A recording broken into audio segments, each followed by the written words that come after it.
Oi, eu sou o Guilherme e a ideia desse vídeo é falar sobre áreas de endemismo na Amazônia e a evolução do conhecimento dessas áreas desde Wallace até os dias atuais. Para começar, quem foi Wallace e o que são essas áreas de endemismo?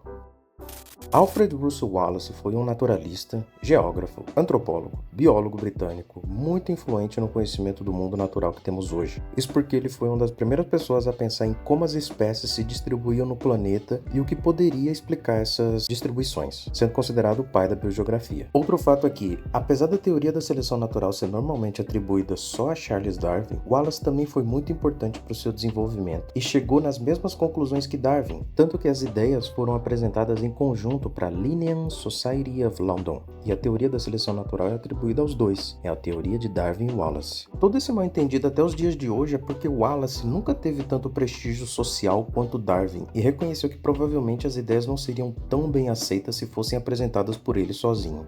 Enfim, como já disse, Wallace era um naturalista, e por isso ele viajava o mundo descrevendo fauna e flora dos lugares. Uma das viagens foi para a Amazônia em 1848, e segundo o trabalho de Soldado e Colaboradores de 2020, ele descreve que aproveitou cada oportunidade para determinar os limites de cada espécie e comenta ainda que rios, como o rio Amazonas e o Rio Negro, formavam limites dos quais certas espécies nunca passavam, e até os próprios moradores locais sabiam que alguns animais eram encontrados em uma margem do rio, mas nunca na outra. De acordo com a análise dos autores, Wallace nesse momento apresenta uma ideia bem clara de que rios poderiam funcionar como limitadores para o alcance de espécies, e em seguida ele chega à conclusão de que existiriam 4 distritos faunísticos na Amazônia: a Guiana, o Equador, o Peru e os distritos do Brasil. A ideia de limitador de espécies aqui é fundamental para o conceito atual de área de endemismo, que é definida como uma região onde 2 ou mais táxons são encontrados exclusivamente. E táxons podem ser espécies, gêneros, famílias.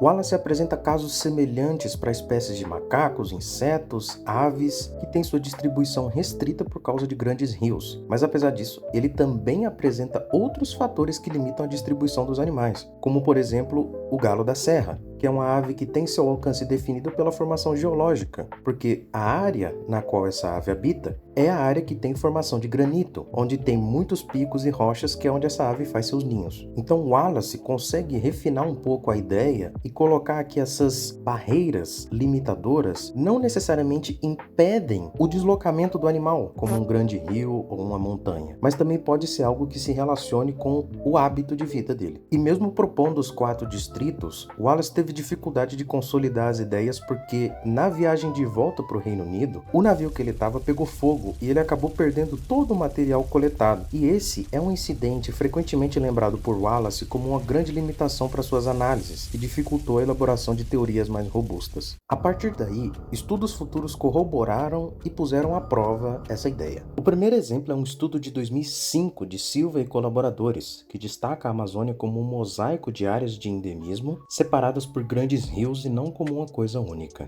Os autores identificaram 7 áreas de endemismo para aves de terras baixas, todas inseridas dentro dos distritos propostos por Wallace, sendo que o distrito do Equador foi dividido em 2 áreas, Imeri e Napo. O distrito do Brasil foi separado em 3, Rondônia, Pará e Belém. E o distrito do Peru passou a ser chamado de Inambari. Depois eles comentam que estudos analisando a distribuição e taxonomia de algumas aves propuseram que, na verdade, a área de endemismo do Pará era composta por 2, Tapajós e Xingu. Os autores apresentam então este que seria o mosaico de áreas de endemismo da Amazônia, com 8 áreas propostas. Porém, um estudo de 2017 de Santorelli Júnior e colaboradores traz resultados que vão diretamente ao encontro da ideia abrangente de áreas de endemismo propostas até então. Segundo esse trabalho, a hipótese de que grandes rios funcionam como barreiras que causam especiação é utilizada para explicar os limites de distribuição espacial das espécies e para indicar possíveis áreas de endemismo para várias linhagens de primatas, lagartos, anuros, borboletas e aves. Porém, criticam que na maioria dos estudos que aceitam a hipótese de barreira dos rios,